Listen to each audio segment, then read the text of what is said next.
Welcome back, everybody. We got a good one this morning. We're going to touch on the Ripple executive that says the days of Bitcoin maximalism are over. Then we're going to talk about some price calls in the near future, and they are amazing. Somebody's even predicting that we will see a $440 XRP. And then we're getting short-term calls for a $25 to $30 XRP. We're going to take a look at that. And then we're also going to look at what is the fallout of a currency designation. What would a currency designation for crypto in general, as well as XRP, mean for our investment? Let's go ahead and roll that beautiful intro and get into this. There's a lot to get into here. Here we go. This is Digital Perspectives with Brad Kimes. Subscribe for new content notifications. Now, here's Brad Kimes. Come on in. Welcome back to the show. You can follow me on Twitter at BackupBradley above at the top of the screen and everything that we're talking about here today. Okay, we start right here in the beginning here. Let's go ahead and get with this. Ashish Birla, Senior Ripple VP, now the general manager and the head of RippleNet, says it's clear that Bitcoin is not the only cryptocurrency that is going to stick around. Well said, Ashish Birla. Wishing you all the best over at RippleNet and your endeavors there, because I believe you eventually will acquire or be merged by whatever you want to say with Swift as a new digital arm. We will see if that continues to grow into that position or not, but it makes sense, right? Ripple, this is how XRP can break its all-time high within 2 months. And then this is an analyst that takes the next 2 months and really makes the call. This is Credible Crypto. Looking at the chart here, they give you the laydown or rundown here, and basically they start talking about it from the 24 cents region, how it rose to 33 and then 21. I'm not going to read all of that to you. I'm just going to get to the juicy part, where the juicy part is saying here, Credible Crypto is a well-known XRP bull and has already in several analyses predicted a price increase for XRP of more than 1,000%, with a target price of $25 to $30 USD. Now, at the time of writing this, it's 62 cents, and this morning we're still at the same price. So we're going to keep an eye on this, but I'll tell you, he's using the Elliott wave theory. There's many different analysis tools that you can use in technical analysis, and the Elliott wave theory is one of them. So we'll have to keep an eye out for that fourth and fifth wave on that to see if it actually takes shape. I have no problem with a $25 or $30 XRP in the short term. So that is going to be pretty fun to watch. Now we have Crypto Bull, who has absolutely been crushing the TA calls here lately, and I want to shout him out as well. And I would follow all of these people that we're taking a look at. Okay, I would follow all of them, because you get the best and find out, okay, well, this person's calling for this person's seeing that. Let's just kind of evaluate that, just like you do fundamental news, right? You get news from many different sources. I would do the same thing with TA. Weigh it out and see what the leading indicators are showing you at the end of the day, and then watch and see if the actual market plays out the way the indicating tools are showing you that it does. And if not, you regroup, take a look at it again, and see where you can go from there. So remarkable recovery for Bitcoin. The W bottom is playing out beautifully for now and is a bullish sign for the entire market. And with that being said, Bitcoin is back over 18,000 this morning. It had been struggling and pulled back, taking a breath over the last day or so here. And interestingly enough, XRP has been holding its own and running its own pace, which is really impressive to see when that happens. So knowing that Bitcoin has the dominance over the market, right? But ultimately, what Crypto Bull's seeing here is positive for the entire market if Bitcoin goes back on a run. So then looking here and getting XRP price specific on the chart here, Crypto Bull again says that the price is getting squeezed very tightly at the end of a symmetrical triangle. Breakout to the top expected within 8 to 12 hours, but could happen any time. Now, that is from 6 a.m. this morning. So we are looking about 2 hours into that 4-hour window to watch and see what happens here, whether it goes with the chart and analysis or whether it fails and doesn't, respond to the triangle. But it's going to go somewhere, right? It either goes up, it breaks down, or it stagnates and continues across. So we'll just keep an eye on it and see what goes on there. So now, looking at this, we have an even bigger price prediction. I'm not going to read this article to you, but they say that XRP could hit $440 due to runaway inflation and money printing. Now, listen, I certainly believe that there's been plenty of money printing, and at some point we're going to have runaway inflation. It isn't here yet, but let's talk about something. The reason I wanted to hold up right here on the $440 prediction is this. First of all, I believe XRP is worth thousands of dollars. I believe it could be worth more than $10,000. I have no problem sharing that in a conversation, even at 62 cents or 61 cents, wherever it's floating right now. But what I can tell you is, let's have a very meaningful conversation about an enormous price move, what could cause that enormous price move, and then what would be the impact of that enormous price move. So what am I talking about here? Well, this particular person making this call is talking about runaway inflation and money printing. And those are very valid arguments, right? Or points. But what I found is this came from two people. Mart G and Gordon Cole XRP sent me this. And I think you guys should probably go follow and subscribe to The Accountant. And I want to thank him for this meaningful insights on this. And I want to play you some excerpts because this is based on what we've been talking a lot here on this channel about. And it's about XRP being a currency and cryptos in general becoming currency and getting a currency designation. I remind you that the Federal Reserve and FinCEN have submitted a proposal a month ago to amend the definition of money to explicitly include virtual currencies, especially convertible virtual currencies like a bridge asset like XRP, right? So, with that being said, what he's going to talk about here is he's going to talk about the recent news of Coinbase stopping leverage trading or margin trading, which is leverage trading, right? So stopping margin trading and then saying that they were in that same bit of news in that thread from Brian Armstrong that they're going to stop issuing 1099Ks or 1099Bs, right?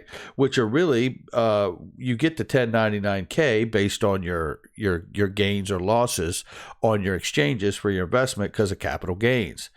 1099B is like something you issue like if it was going to be like a property thing, right? So, but a 1099 miscellaneous is what they're going to be issuing. And as an independent contractor, as a professional musician for over 30 years, I've been getting 1099 miscellaneous forms my entire adult professional life.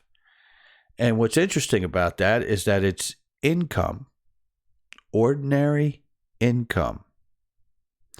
Let's listen to this couple-minute shot here from The Accountant. And again, thank you to him. And please go subscribe and hit the like button on this. And matter of fact, I'm going to hit the subscribe button right now.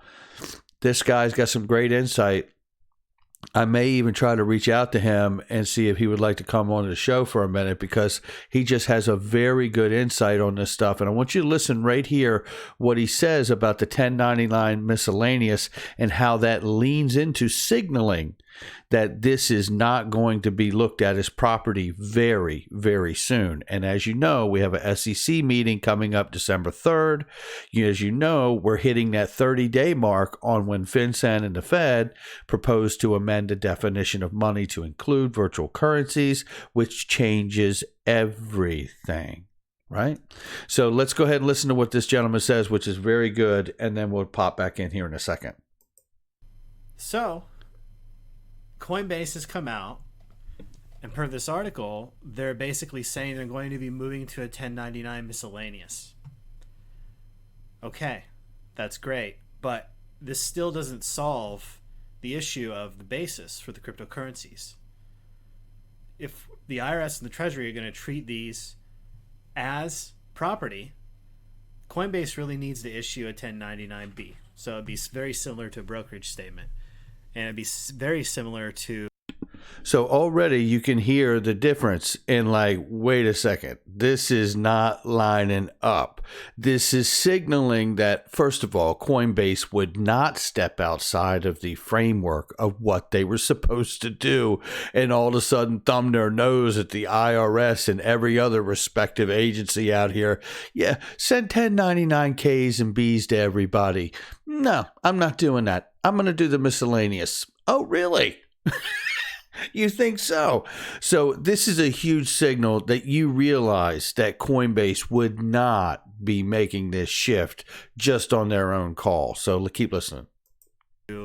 Keeping track of stock. But as we know, cryptocurrency isn't necessarily stock. The SEC is, still ruling on XRP, trying to make that determination. Bitcoin is said to not be a security, but the Treasury still has treated it as property since 2014. So in this article, as we go down, it says Coinbase will be issuing a 1099 MIS form to customers who have received $600 or more in cryptocurrency through Coinbase earn USDC rewards or staking income during 2020. So what this effectively says to me is that Coinbase is not going to be issuing a 1099K or a 1099B. As a matter of fact, Coinbase is not going to be issuing any sort of tax form for your cryptocurrency unless your cryptocurrency or your money within your account was earning some type of interest or staking income.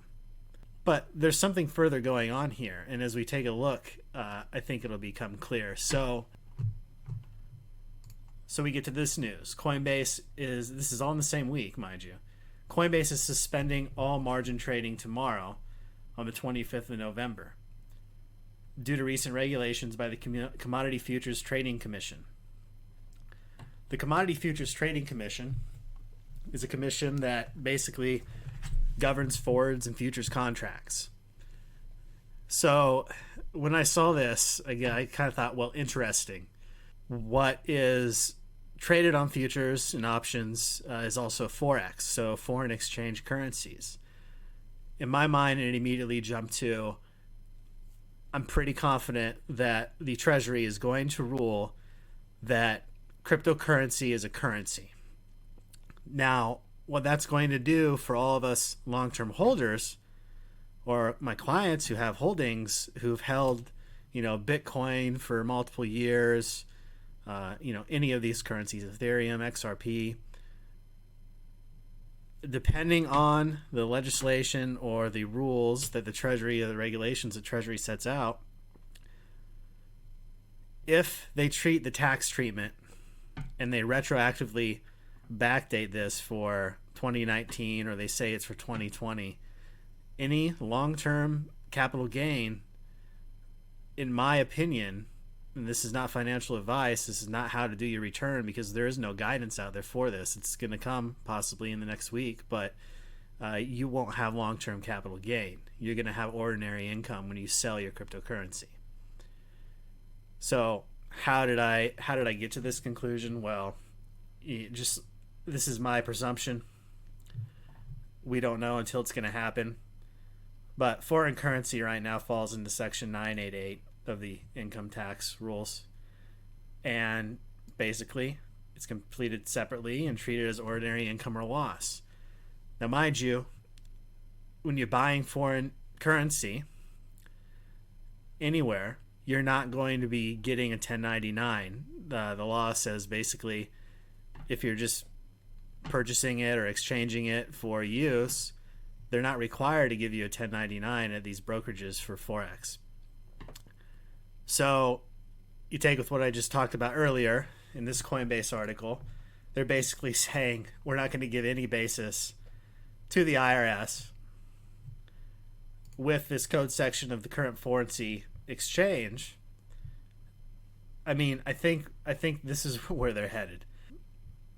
All right, now that I've explained that. Okay, so there you have it. He gives a pretty solid speculation on why we will get a currency designation. And thank you to the accountant. We have been saying this here on the channel for a long time, and I believe that that is where we are headed. Now, let's talk about the fallout of such a thing, right? Because, that's really where we're at here. We have to talk about the fallout of all of this, and that's what we're talking about here. So, all right, so I'm going to leave this up here just so you can see this guy's page, because, the guy did a great job, and I hope everybody goes and gives him support. But let's talk about this, because he talks about this a little later in the video, and I'm not going to play his whole video here, but what I want to show is right here. And what he has here is the 2020 federal income tax bracket rates for single filers and married couples and jointly and head of households. And then it shows the range of money here, up to $9,875, right? In that range. I'm just going to do the singles here. It's 10% rate. From $9,876 to $40,125 is a 12% rate. $40,126 to $85,525 is a 22% tax rate. And $85,526 to $163,300 is a 24% tax rate.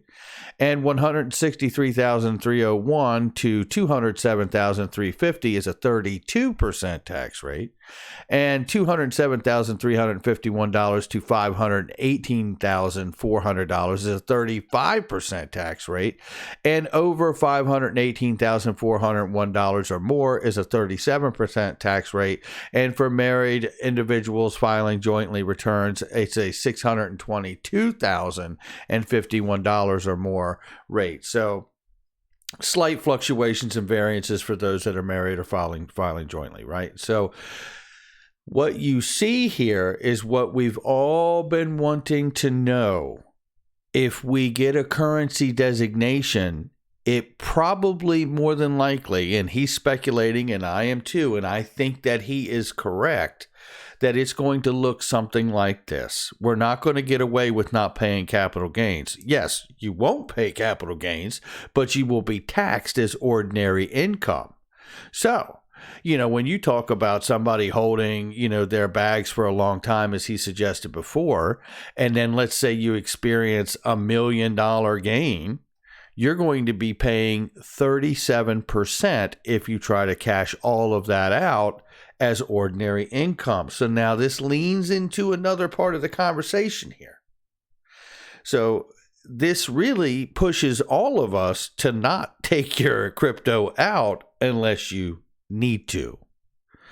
This creates an overall general sense of everybody holding on to their crypto. It doesn't mean that they won't spend it, but they're going to want to spend it very wisely and in probably smaller amounts, I would imagine, right? So they get hit with less percentage of ordinary income tax.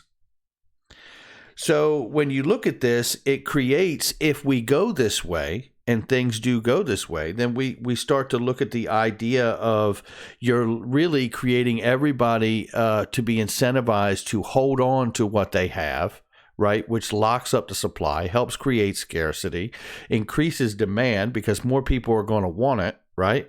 So you got the supply and demand thing happening because people don't want to come off of it unless they really have to. And if they do, they're probably going to be very smart about, I hope they do anyway, very smart about what they do so they don't have to pay an extraordinary amount of income tax on ordinary income.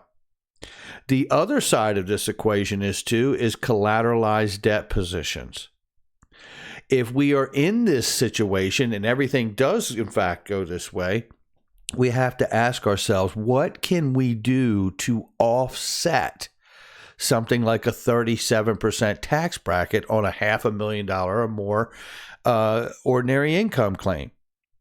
What can we do? And that's the conversation I think I want to ask all of you in the comments section, is to leave comments in there that you believe of how, if things fall this way and we are speculating, but it does heavily look like we are moving towards cryptocurrencies broadly being dealt with as ordinary income. If that happens, we are going to see different bracket ranges, which are exceed far and away what cap gains would do, right? So looking at this, I have to say to myself, what do we do? How can we offset some of these taxes with other options like collateralized debt positions? I mean, what is the offset, if any, if I decide, let's say, if we're just looking at the $500,000, let's suppose we all have $500,000 just for the sake of argument, and we want to take that out, but we don't want to get hit with the 37% gains.